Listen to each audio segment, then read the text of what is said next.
First time mo bang lilipad pa abroad? Nalilito ka ba kung saan kukunin ang luggage sa connecting flight? Isa ito sa pinakakaraniwang problema ng mga OFW, lalo na sa mga first time travelers. Pagdating mo sa transit airport tulad ng Dubai, Doha, Istanbul o Abu Dhabi, ang unang tanong ay, kukunin ko na ba ang luggage ko dito o sa final destination na?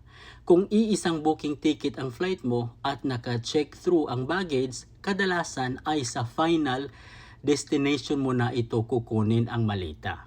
Pangalawa, pero kung hiwalay ang booking ng flights mo o magpapalit ka ng airline, maaaring kailangan mong kunin ang luggage, dumaan sa immigration at mag-check-in ulit.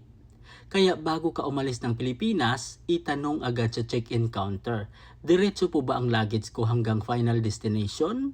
Isang simpleng tanong lang pero makakaiwas ka sa stress, kalituhan at posibleng ma-miss ang connecting flight.